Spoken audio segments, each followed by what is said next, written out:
All right, guys. Welcome back to the Modern Middle. We're back here, episode 2.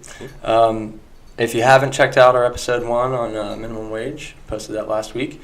Definitely want to go check that out. It was a great conversation. That was fun. Yeah. Unfortunately, we had those audio problems. Yeah. But we decided ultimately we're putting raw unedited. So we did what we could to try to eliminate it, but there wasn't much we could do. But we ultimately decided we'd post it. If we can change it later, we'll try. But that's right now. That's what we got. I'm sure we'll get updated news on the future about minimum wage in some aspect that we might want to do another episode. Yeah, we can probably revisit and touch back. Yeah.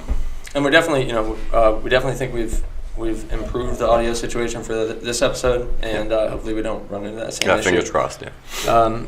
So I guess let's give a little background on this episode. It's going to be about the Mueller investigation and the essentially the Trump-Russia collusion allegations. That was huge. Yeah, I mean, so this is some recent news. The summary report was delivered to Congress a few days ago, kind of giving the high-level, headline that essentially they're not going to be recommending any indictments in terms of any more indictments specifically towards Trump. And what the Attorney General did say, sort of at the end of his summary report, was that while this investigation doesn't indict Trump in any way, it also doesn't exonerate him. Yeah. And I think we'll be getting into that aspect of this story for sure later on in the episode. Also the cases that got picked up. Yeah. It's definitely, I kind of want to hit, before we even get into the whole timeline and how everything happened over time, we definitely want to hit on how the media only gave us snippets of this information over this course of time. So getting all of this information and putting it in an actual consistent how it happened type of scenario. Yeah, it was. It's a heavy timeline. Yeah. And like we discussed, obviously when you go to certain media outlets, it's going to be biased. So even as reports are coming out and information is coming out, you never know what's being omitted and what you always get the spin. Yeah, right? exactly. And in this kind of story, the spin is almost like a necessary part of it because there's so many question marks about what were really the motives, or what did people know at a certain time, and we're just looking at evidence that points us to believe something, and that's the difficult thing about it, is everybody wants to know what happened here, but we only have a certain amount of evidence that we can look at and say, like, these are the things, these are the facts that we can really rely on in terms of the storyline here. I also want to touch on, you said the spin. It's actually, if you think about it, like if you have like a left bias, they're going to do as much as they can to get that information that supports their claim. So actually, they might be able to dig deeper than us. And you get both those bias, and you can. Yeah, I mean, this is, and we've in the preparation for this episode, we've in our discussions as a team here, we've gotten to points where we're like, this is like a conspiracy theory. Yeah, like I mentioned it, and that was one of my concerns. It's like, there's a shit ton of information on this. Yeah. Like, are we going to be able to do this? Connecting dots, and you're like, this guy and that guy. Yeah, it's like that guy's connected to this guy down here, and then it's crazy. We don't mean to present this in terms of, like, we're conspiracy theorists, right? Like, we're really trying to... Yeah. We're just trying to get the facts. That in a way that doesn't lead people to believe that we're presenting a conspiracy theory, right? So what we've really done is we've gathered a lot of dated facts. This thing happened on this day, or testimony on this day said this, right? And I think it's good to state that these are relevant to what happened, not like just useless shit that we don't need on the timeline. It's stuff that impacted. Right, so we picked out the facts after we've done our deep dive and our research in preparation for this. We've picked out the facts and the dates that we think are important for us to touch on in terms of illustrating a fair conversation here, right? Because it's actually not just about Trump. I mean, there's the DNC hacking. There's all of these other things that were going on that aren't just that central idea that Trump is a puppet of Russia, right? And there's also people involved who are just for their own gain. Sure. Who did unlawful things. Right. Yeah. And I mean, that's especially, when we look at the people that were indicted on the Trump side of things, it almost looks like there's two separate cases in totality. Right. That's kind of just got caught up in the same investigation. Yeah, they may have been working for Trump. I think they were also working for themselves to get legs up. So So what we'd like to do with this episode, given just the sheer amount of information that's involved here, and it was one of those snowball effects of well, if we're going to cover the info, if we're going to present facts, where how do we find a convenient place to stop that's not biased, right? I mean, there's just a mass of information here, and it gets to a point where we have so much information that is relevant in the complexities of the stories. That it's probably too much to put into one episode. So what we're going to try to do is get as far through the timeline as we can in this first episode. We're going to try to hold some of that speculation or discussion about certain, let's just say, storylines within this. We don't want to just say dates. Yeah. Right, but as we move through the timeline here, we're going to try to make sure that we touch on the actors that are involved here. A lot of people may not know who these people are. How are they connected to the investigation or to Trump or whoever? So let me do this. We have a list of sort of just headshots of the different actors involved. And we're going to throw that up on the screen here, and then we're going to get into the timeline. So, and the thing to note about the players, we wanted to point out, I mean, there's the heavy hitters, but there's been just a bunch of people who have influenced this or have done things. Oh yeah, I mean, it's crazy how many names have been brought up and who have been involved. And think about it, We've been talking about this. It's been in the news, and it's been going on for over 2 years now. Yeah. It's almost embedded in the news cycle, Yeah. And so. But this even goes back further than 2 years. It does, right? Yeah. And that's a good lead into our timeline here. And one of the biggest aspects of this investigation is, as everyone knows, right, Trump's connections to Russia. And I think that's where we're going to start on our timeline. We'll get to these actors as they sort of come into the storyline, I think. And I think we did discuss possibly posting the timeline on our Facebook page. Right, so we can share that stuff. way, because since David has it there, maybe we can throw it up on Facebook. Yeah, so we have PDFs of this and the timeline. And, and if anybody's interested in sources or something, you can reach out to us. Yep. Leave a comment that's what you're looking for. We can definitely supply that stuff. We have for sure plenty of notes on this. So so we're going to try to establish some facts here. There's definitely some things after our investigation and our research that none of us disagree on, right? I mean, these are just.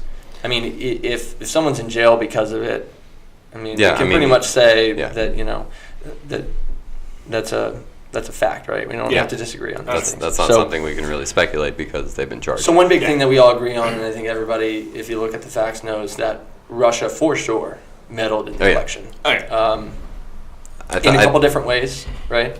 But so we're at the beginning of the story here. We're gonna try to focus on giving a little background on the relations with Russia and maybe what the climate was like going into the campaign for Trump and then into all of these different events and meetings and stuff that we're going to get into. So, so we're going to start this timeline back in March of 2014, and this is during the Obama administration.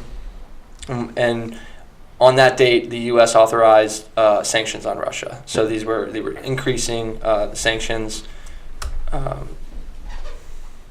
That like trade tariffs, things like that. You know how sanctions work. It's usually just kind of constraining the trade between countries that would economically hurt them. And that's normal. Typically. Yeah. Right? Yeah. So this is the first time we're looking back at the facts. It's the first time that we have any notice of cybersecurity issues. So on August 14th of 2014, the State Department engaged in a day-long cyber battle with hackers that it later confirmed as Russia's Cozy Bear, or the Advanced Persistent Threat 29. So if you're reading documentation on these hacking groups, APT 29 is kind of one of the collections of hackers that were involved in hacking, even some claims that they've tried to hack the White House, DNC, State Department, all these places, right? Well, I think a lot of hacking, Russian is a big hacking country. I mean, we're in a technological era now, and it's crazy the amount of hacks that just go on between countries all the time that's unknown to people. And we're not privy to that stuff, right? Like this stuff happens behind the scenes, and we might find out about it months later, right? Like because when these things happen, they have to open up investigations, then they can't talk about them, right? Yeah. I mean, they would compromise their investigation, which is definitely present. That same kind of And by that idea time, is the present in damage all is of done. these. Yeah. I mean, Yeah. even back in I think it was like 2011 or 2010 when I was in the Marine Corps, and I worked networking, so we monitor network traffic and some things. And I'm not going to really disclose where I was Yeah, or like please don't. certain information about it. Well, but, cybersecurity is like $1 billion industry. oh yeah, it is. But we just definitely saw a lot of Chinese IP activity on our networks. Just IP at random Viking, spurts. that website, yeah, you can actually real time track like Yeah. cyber attacks. It's pretty cool. So to continue on the timeline here, right? We've established that as sort of like retroactively, due to the investigations that happened, we've established that the Russians were hacking as early as 2014. Yeah. In 2015, around mid-June, is when Trump's campaign formally launched, right? I mean, he's been involved in politics. He was kind of always Well, I think ramping like back up, in the 1999, he was considering even like Right. a presidential run. Yeah. Yeah. So So- I think he ultimately decided to wait till then. So that's the official start of the campaign, June 15th, 2015. And so here's where we get sort of these initial connections into the story. This is where the campaign season's really heating up, right? We're in 2015, we're about a year before the election, and primaries are going on, and people are, debating Yeah. and really... That's when the excitement starts. yeah. Oh yeah, for sure. campaigning, right? Trying to get people behind Yeah. them. So one thing that all campaigns do is opposition research. And in case you haven't heard, that word in this context, right? This is just like getting dirt on your opponents, right? Any kind of information you can get, maybe. And this you happens can make a hit piece on with them and any, destroy them. yeah, this happens with any Right. election. Any politician, anything. I mean, look Yeah. at your news channel during any even local election. All it is Mhm. is your local candidates It's and your just other bashing. local It's candidates. just they're more expensive when Yeah. you get to Honestly kind of sad that Yeah. our politics. And it's all PAC turned to that, funding. but So in October of 2015, there's this group called Fusion GPS, and they do different kinds of intelligence contracting. But they were contracted by a conservative political website by the name of the Washington Free Beacon to provide general opposition research on Trump and other Republican presidential candidates. So this group, the Washington Free Beacon, was aligned with a primary candidate other than Trump. and they were right leading. They were. Yeah. But they were They part were of the just Never against Trump. Yeah, they they were part didn't of the want Never Trump. movement. They were doing all they could to get him as Right. not a candidate. and they were also running to try to get through the GOP for the presidential nomination, I believe. And so something to sort of dive into there, right? So who is this group, Fusion GPS? Who's really gathering this information that they're looking at, right? And what we know now is that the contractor that Fusion GPS was using was this British intel officer, MI6, former MI6 head of the Russian desk in Britain, and he was working as a contractor for Fusion GPS. This is Christopher Steele. And let's just zoom in on this guy so you can get a peek on. Because he's a who big he he's is. a big player. He right? is That's central, Yeah. I'd say he's one of the top. Yeah. So this guy right here, Christopher Steele, this is the infamous Steele dossier. So he's the one that really put all the work into gathering the information, organizing it into this dossier, and providing it. We don't necessarily know how he provided it. I think we have some evidence, but but at any rate, the material that he produced was what sort of fed Kind of kickstarted. Yeah. the investigation. So that's in October. That's October of 2015 when they were first contracted through Fusion GPS, Christopher Steele, to gather this information. So I think we pause that storyline here, and what we do is we jump over to what Trump's up to. For sure. So yeah, we'll get back to Steele. Yeah, Definitely. this is all going to start coming back around. Yeah. So in January of 2016, this is what we know now, that there were negotiations or meetings, let's just say, meetings that were taking place around the Trump Tower in Moscow, right? This was set up by Cohen, and it started in January, and what we think we know is that it continued through at least June. Well, we know there was a meeting in June 9th, so I'm sure we'll get to that We later. will. But well, also it's good to point out that Trump talked about like having Moscow Trump Tower for like decades at this point. I mean, he had talked about this, so you can't really you can't really write him off as like, oh, why is he talking to Russia? But he had this idea a long time ago. So yeah, I mean, he wrote about it in, I believe it was like 1985. He wrote in his book about businesses in Russia prospering and stuff. I think in 2005, it was 2005 or 2007. He might have did a little bit in both of those years. But yeah, 2005. Yeah, that's when he really talked about like, I need to have a presence in Russia. Like, it's a great place to have. Prospect. Yeah. He actually, I think he actually tried to get the business deal to go through for Trump Tower in Moscow. It just fell through at that time. Yeah. So let's see the next event that we have. So about those, let's just dive into those Trump Tower meetings a little bit. Based on what we know, who was really involved there, and I guess we're going to get into maybe some more names here as some other meetings are on the timeline.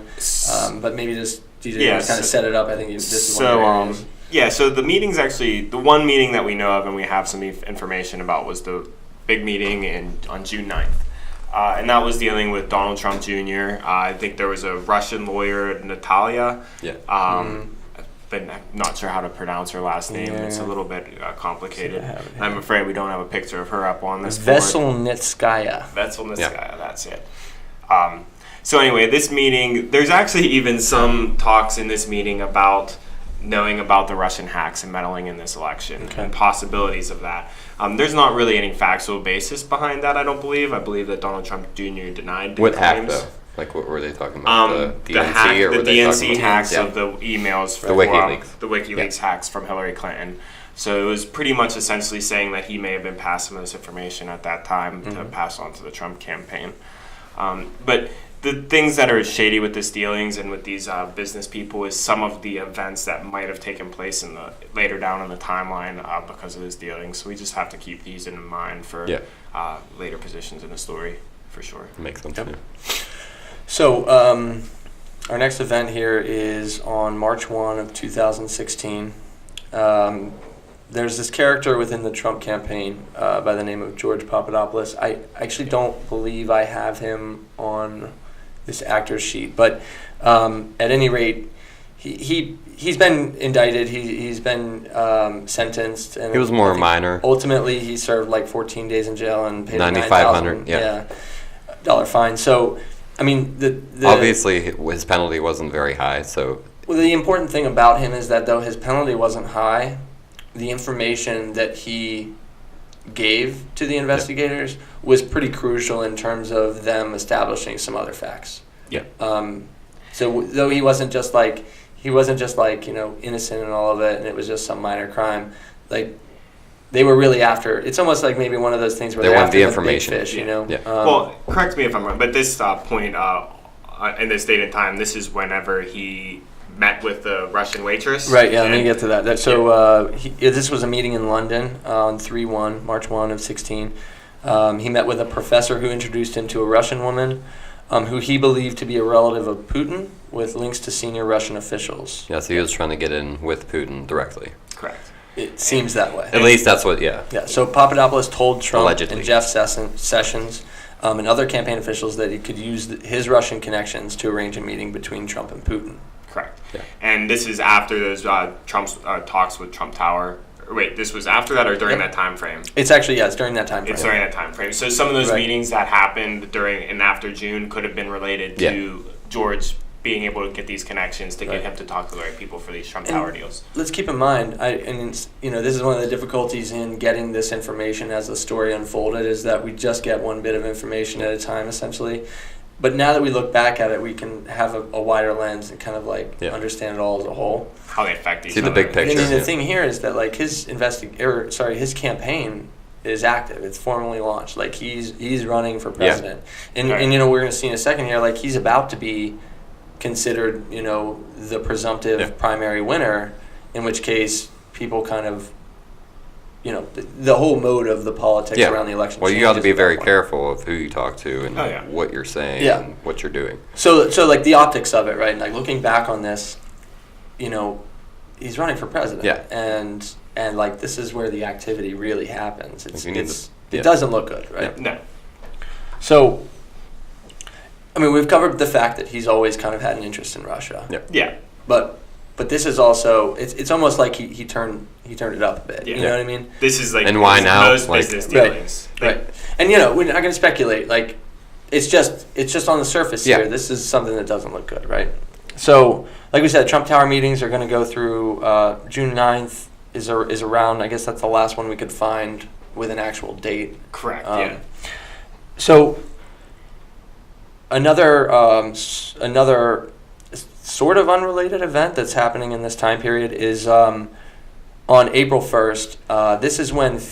This is around when Trump becomes the presumptive nominee. Yeah. Everyone thinks The he's gonna Republican win candidate, for the yeah. Republican candidacy.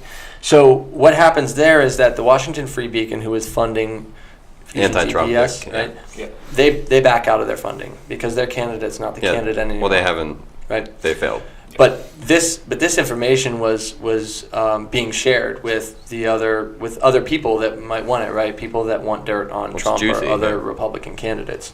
And so we can assume Hillary Clinton would have gotten a hold of this stuff. I mean, if anyone wants it, she does. Yeah, exactly. So what happened when the Washington Free Beacon dropped their funding was the attorney Mark Elias, who's Hillary Clinton's campaign lawyer, separately hires Fusion GPS to investigate Trump on behalf of Hillary Clinton's campaign and the DNC. Wasn't it And- funded by DNC? Well, Mark Elias is the lawyer for the DNC. So, yeah. Yeah. Yeah. And the important thing here is that what he essentially did was, this whole sort of like Christopher Steele works for Fusion GPS, who's being funded by whoever, right? It creates this sort of legal barrier where, it kind of keeps Christopher Steele, the attorney-client privilege means like they don't have to name their sources. They, so it can kind of stay in this like shady realm. I think we even talked about how you'll notice like LLCs being, brought up. What was the and name of just that this one? Monday. Yeah. Internet Research Agency LLC. like It's a real how company in generic can Russia. you get? Yeah. But you'll see like they just these LLCs appear out of nowhere and then just money's pumped into them to pretty much launder Right. to get the job done that they want to get done. And so, just to kind of give the quote on what Fusion GPS was asking Steele to do, they basically gave him this prompt, which was to answer this question. They were seeking answers to why Trump would repeatedly seek to do deals in a notoriously corrupt police state. Right, so it's a pretty wide statement, and he was really just gathering up any kind of information he could. And even when he delivered this stuff, I mean, he was eventually interrogated by some counsel. I'm not sure if it was like House Oversight or if it was the Mueller team, but he did say that, like, this is raw intelligence. We're just capturing all this stuff, and it's not corroborated. It would need followed up on and confirmed, right? Yeah, it's not like you can fact check it. Right. Another thing about Steele is that we do know, we don't necessarily have the quotes here to read through, but it's easy to find that Steele did admit, and evidence did come out, that he was motivated to make sure Trump didn't become president. Yeah. I mean, and you can imagine, right, if he's getting information about Trump's collusion with Russia in some way that he thinks looks bad, I mean, of course he's going to think, like, yeah, we should stop this, Yeah. Okay. And so just because he has that, let's just call it bias for lack of a more detailed word, but, it could be for the right reasons rather than the wrong reasons. So, but at any rate, right, he was motivated to make sure Trump didn't become president. Oh, for sure. Which means that I'm sure if he got information that didn't fit right with what he was trying to, do, he would have left it out. Oh, Right. correct. Yeah, I mean, he's definitely trying to plead his case, not Right. plead against it. Yeah. So we talked about the June 9th. We're up to June 9th in 2016. There were 5 others. So there's Donald Trump Jr., Paul Manafort, 5 others, including that lawyer from Russia, Natalia Veselnitskaya. I think I pronounced that right. Yeah. And so then we get into this sort of, the Steele dossier is being, it's behind the scenes. It's being shared somehow because we know that eventually it was leaked, right? And so that information's starting to get out there. I mean, also, if you actually kind of think about that too, this is when the Trump Towers like if they did start having these business meetings and stuff like that, maybe they learned about the Steele dossier investigation going on. And they stopped. They stopped. They tried to lay low. They stopped having these conversations, and they tried to maintain a good image for a Yeah, while well, while absolutely. this investigation. Yeah. Because they had to have known. And politicians do that. Yeah. Actually, I saw a thing the other day that was saying how since the Mueller investigation was like closed off, finalized, summary report delivered, that Trump has been like not tweeting at all. Yeah. That he's just kind of gone silent. And people are saying, "Oh, that's good. Like he should probably just lay low because this is like if he speaks up right now, he's going to make himself look bad." That's kind of weird though, because It you would is. think like Trump, He'd be out of gloating. He'd be anybody, gloating, right? he's going to be gloating like, Well, this he investigation's did say a done, couple I'm things innocent. like he's exonerated and it's that was like a he smear took his campaign. jabs, but then Yeah. he stopped. Yeah. But it seems unlike his character It for is what he unlike him. normally It's does. almost like he's scared Yeah. to see what's going to happen after. Yeah, I think he's Which a is- little worried. Yeah. An interesting, psychological thing. Why is he so silent? So to stay true to the timeline here, let's talk about Peter Strzok. Because we're about to get to the point where the probe actually This starts. asshole. Right? The official probe, like the start of the official probe is July 31st of 2016, but there's some stuff in between here that I think we can dive into with how the evidence got to the FBI, how the warrants were gotten. How was shady? Well, yeah, so let's get into that. So let's look over here. We got, where are we at? Peter Strzok. Where's he at? This guy right This here. guy. This son of a bitch. He's greasy, man. Yeah, This guy. I mean, I don't know if you can tell by just looking at somebody, but Look at his face. yeah. Just look at it. So this was him being I testifying wouldn't trust in that guy. Congress. Yeah. I remember, Yeah. So, okay, so let's give a little background on Peter Strzok. So Peter Strzok is he's an investigator, a special investigator at the FBI. Interesting thing about Peter Strzok is he was the lead investigator on the Clinton private email server, right? Which Yeah, possibility on another episode, he probably didn't investigate his most possible Right. way. He didn't. well, do it does that have to be in our episode? Like, can't we just say? Well, we could touch on it. So yeah, I mean, he was the head of that investigation, and basically what we found out through text messages that were released between Lisa Page, who is the trial lawyer for the FBI for the Mueller investigation.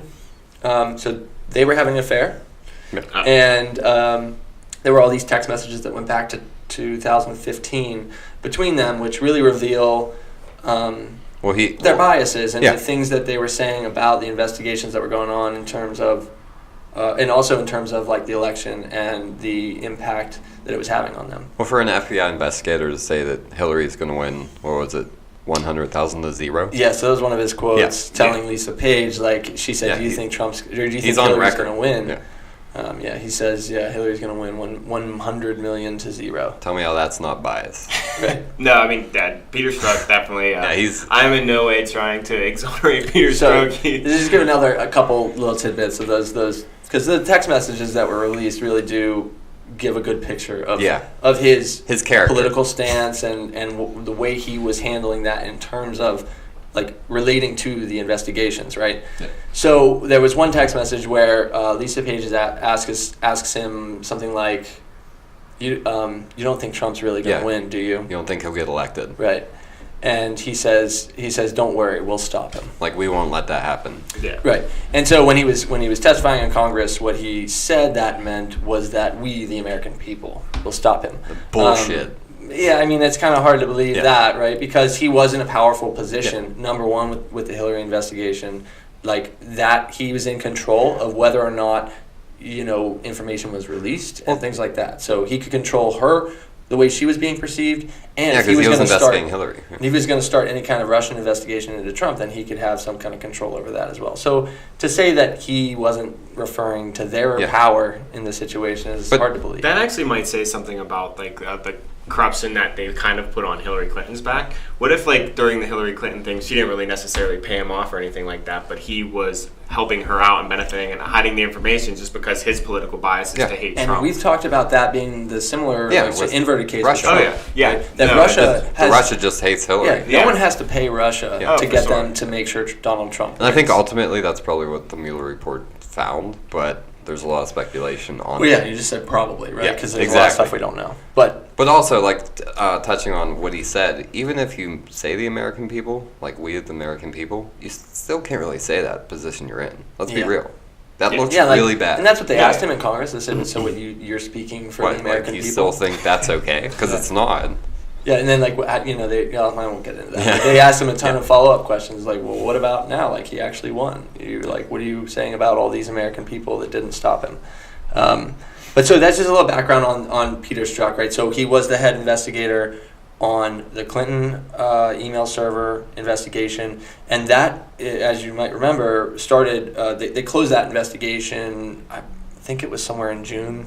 Yeah. Well, they made a deal that they weren't going to investigate a practice. And if you remember, right before the election, No, they were like, "Guess what? We're opening it back up." And that was James Comey who was involved in that, which we'll get into some of his ties here in a minute. So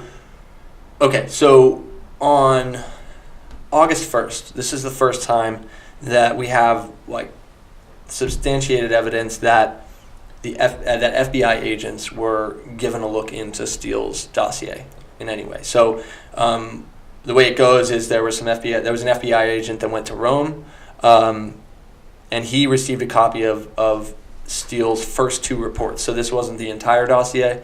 This was just kind of a teaser. Yeah. Stay tuned. Yep. Yeah. So let's see what's next. August 19th of 2016, Manafort resigns his position as campaign chairman. Do you want to dive into Manafort a little bit? So Manafort. Let's bring him up here. He was on He's right next Trump's campaign for not really a long. What was it, 2 period months? of time. Yeah, he was Or a very 24 short period days? of time. Yeah. You might as well actually show him with Rick Gates as well, because they were pretty much. Rick Gates is pretty much just Manafort's assistant. He's his deputy. Essentially, he's his deputy. Yeah. They pretty much worked together throughout all of their charges dealing with the Russia administration. Or the Trump administration, but. The thing with their crimes and the indictments that they had against on them, there was no ties to the Trump administration with their indictments. Their cases were kind of a separate case. It was all dealing with lobbying in the Ukraine in an election over there years ago. Right, and so Manafort, Rick Gates, and also this other guy that we might bring up here soon, that Konstantin Kilimnik is the sort of Russian insider. He was sort of their fixer, if you will, in Kiev. But Manafort and Gates had been working with Kilimnik since I think 2005, and even before that, Manafort had interests like political and business. So interests this was long before Trump. In Russia. I think it was more for personal gain. Yeah, and so when you look at the totality of Manafort's involvement in the campaign, like how did he get appointed as the campaign chairman? Well, the Trump campaign was in kind of a bad spot. They were just they weren't doing well in the polls, and they really needed to change something. And Jared Kushner, who is Trump's son-in-law, right? Yeah. He was getting involved in the campaign to try to help out, and he recommended Manafort. Now he's a newbie. He's not a politician. And Manafort had like different like ways of doing his job too, right? Like wasn't he very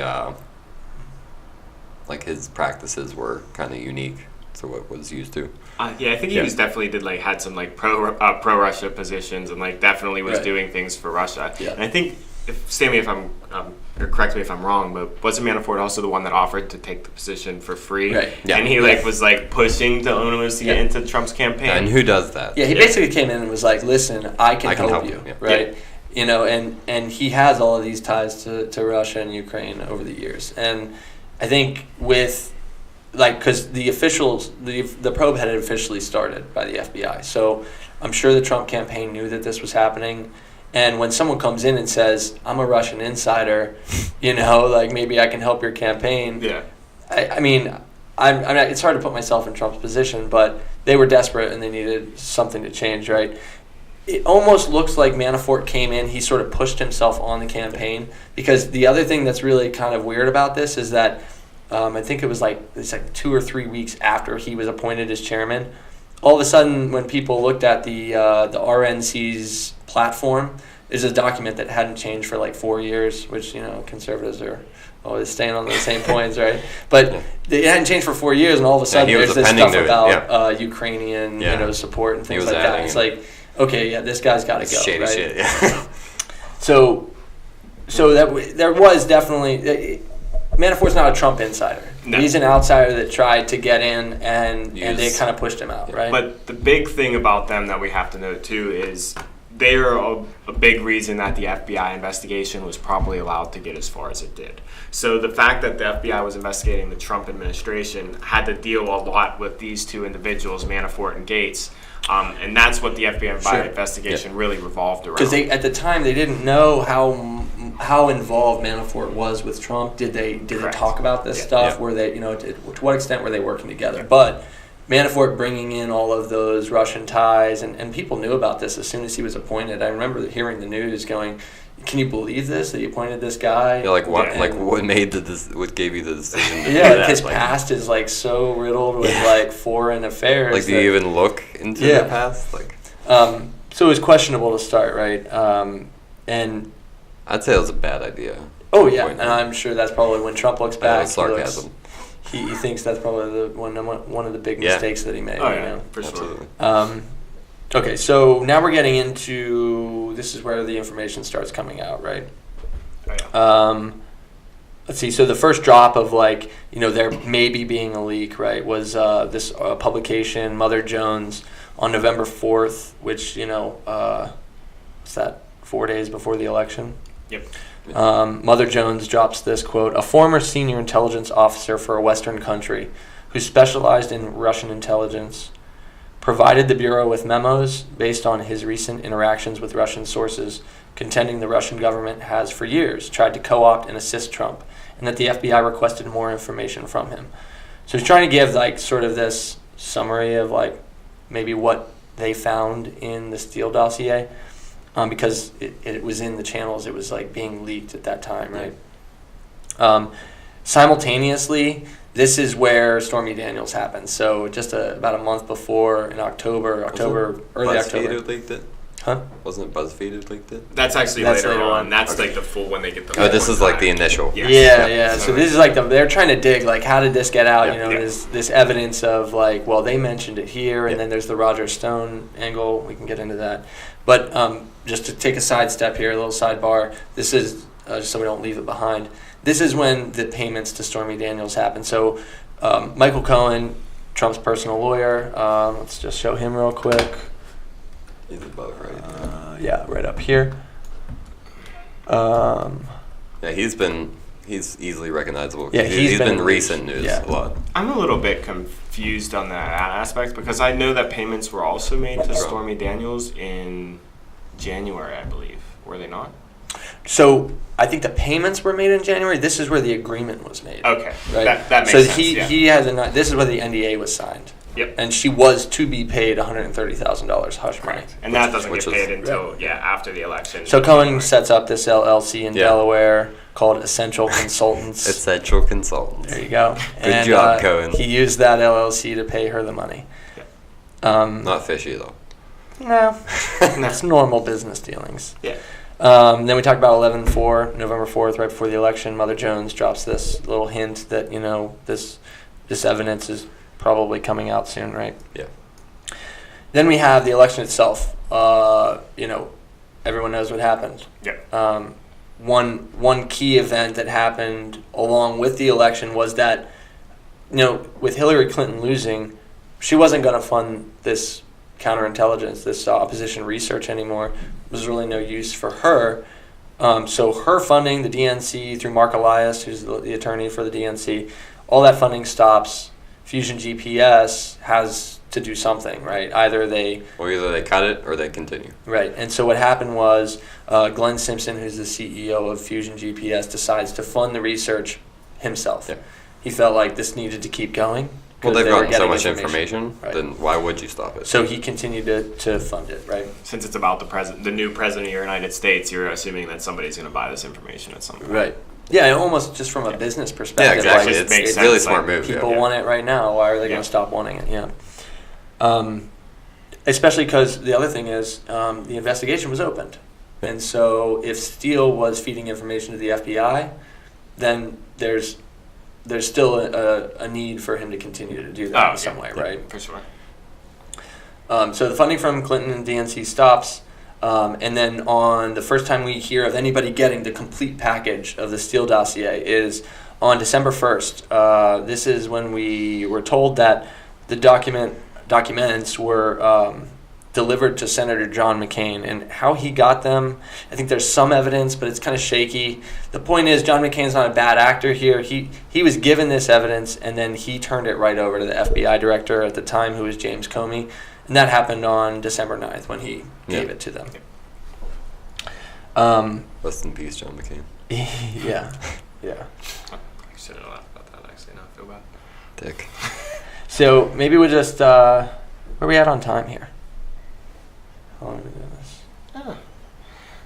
So we're pretty much getting Yeah, I into mean, it. we've gotten through the election. Why don't we take a second to maybe fill in some of the gaps here, because I feel like we've gotten to the election of Donald Trump and even the end of that year with the facts that we have here on the timeline, and I think we can maybe expand on some things. It's kind of like I just wanted to make sure that we hit on making how clear Strzok's bias influenced this election. The investigation, not the election. Oh yeah, we didn't touch on how he signed. Yeah, correct. The FISA warrants that happened for him in order to pursue this investigation. Right. There was a lot of political bias that forced him to. Because he essentially signed the document that kind of kickstarted the start of the investigation. Right. So just to give a background on the maybe procedures process there, FISA court is something that was set up after, I think it was George Bush, Patriot Act. And this was because they thought, well, we have essentially these double agents, like American citizens that we're seeing are terrorists or are engaging in terrorism. And there are different laws when it comes to investigate from an FBI standpoint, CIA, whatever. There are different laws that are in place for investigating American citizens versus foreign actors. Yep. And so they needed some way to be able to get approval to essentially spy on Americans, right? But for good reason. So this FISA court was set up with pretty high standards in terms of proof that's needed. Like, you need to prove that you have some evidence. There's also one, like 5 different sources. Like I'm talking about how the FISA court in general. So, you have to submit an application to even open up an investigation into one of these people. And you need to have some serious proof, because this is a big deal, spying on Americans, right?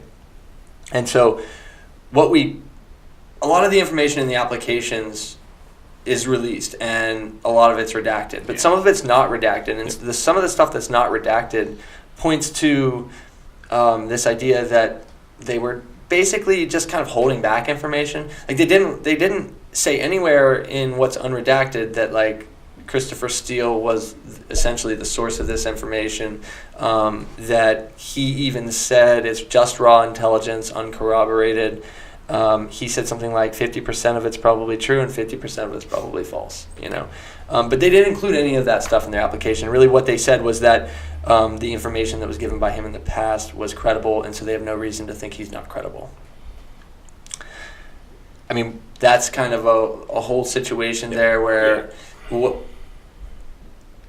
there's some concern that, basically they started this investigation potentially unlawfully, right? If they're not being forthcoming with the evidence to the court, then they're misleading them. If you kind of think about it, like, even in, like, everyday terms, like, to get a trial, like, you need evidential proof. And you need to prove, like, your case. And I feel like with a FISA warrant, like, that type of stuff, it should be even more stringent and harder. Yeah. Where you need to present more. Yeah. And this is, like, from the information that we know, it seems like a lot of this was based upon Strzok's bias, his biased opinion, pushing this investigation forward and trying to get it to start in the FBI. And potentially Steele's bias as well. And potentially Steele's bias as well. Sure.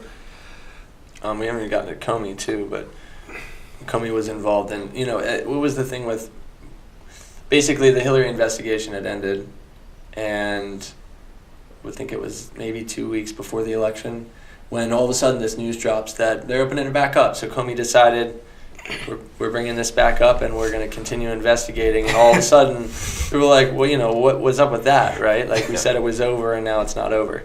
So there was some shady stuff going on. I mean, shady's like a really generic term here, but it doesn't look good. What's going on there, right?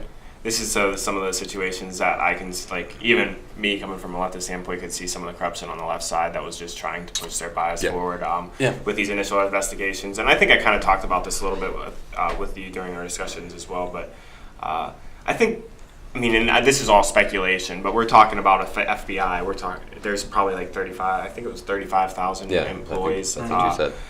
And different investigators and investigations. So there's definitely chances of multiple investigations going on that are started based upon political bias. I mean, they'd have to be. There's no way. It's like statistically that you couldn't. And statistically, most politicians have people in their pockets in a lot of different departments. So they're trying to get people to work with them to do certain things. So it's definitely not rare for these cases to start with a political bias. Yep.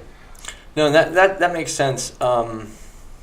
I think the thing that bothers me the most is that the political bias is all around a political election that was probably the most intense that we've had in my lifetime, probably, right? I mean, you literally and everybody watched it. The extremes. It was like everybody on the left like hates the whole Trump, world was watching it. Everybody on the right hates Hillary, and it's like, this was the highest, tension in terms of an election, right? It's And then you introduce the bias and the investigators, and it's like, are we really treating this as fairly as it should be, right? Because there's weird stuff going on both sides, and if we're just pushing it from one bias, it doesn't seem right. And I think what we're going to get to here soon is just, where Mueller plays into this, right? Because he was essentially the solution to that. Yep. Correct. He was. And I think, even you said you came to the conclusion when we were going over this, that Mueller was. Sorry, guys, we have a little bit of a fire alarm going on in the back, but it's a fire engine. Fire engine. Sorry, let that pass. But you even stated that Mueller had like one of the most unbiased opinions in this whole case.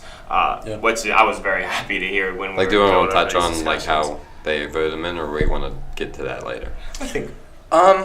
Let's see. I think that's these two investigations. Like, we've even talked about these as sort of like two separate things. Because when we get into sort of the whole picture, some people on Trump's camp would like to say, well, the Strzok investigation. Like, another thing about Strzok is he's the one that drafted the FISA warrants. So he drafted the application to get the warrants in court, right? So he's pretty instrumental in pushing this. And so it's easy to say, like, well, from that side, that they broke the law. They weren't being truthful with the FISA courts. They got this warrant unlawfully. So how is any of this evidence useful, right? Or how is it usable? That should be how I said that. So you can walk that all the way down the line as far as you care to do that, and say, well, if that evidence isn't usable, then is Mueller's investigation even null and void? Yeah, and as an American citizen, like, I want to know what happened here. So in retrospect, it's like, it's easy to say that from the right, but at the same time, don't we want to know the truth? Yeah. And honestly, like, when I first started this, I thought, like, this is bullshit. Like, it started unlawfully. Yep. Why are we even paying attention? It's like knee-jerk reaction. Yeah, exactly. Like, why are we even paying attention to anything that happened after that? Imagine if there was detrimental evidence at the end of Mueller's case that proved Donald Trump was guilty, and he and got charged, and then they investigated these FISA warrants, and they redacted them, and they were bullshit, and then they were like, oh, well, we know Trump was guilty, but what do we do now? We gotta let him go because we messed up. Sorry, guys, he's your president again. So it's in our discussions, it just hasn't been useful to link these two things together. I mean, we've tried to look at it as two separate investigations, and it kind of was in a sense. I think that's a good way to look at it. Mueller for the sake of argument. He changed things around a little bit, and it was a fair investigation. And Mueller was probably the most middle in this whole thing. Oh yeah. So let's wrap that up there. I think that's good for part one. Definitely check out part two, where we're going to pick up on basically Mueller getting appointed. Maybe really you're going to start at the beginning of 2017 with like the leak of the Steele dossier and some stuff around that. So, for sure. So looking forward. Thanks for joining us. Yeah, thanks for joining us. Episode 2, part 1. Yep. Thank you. See you guys in a little bit.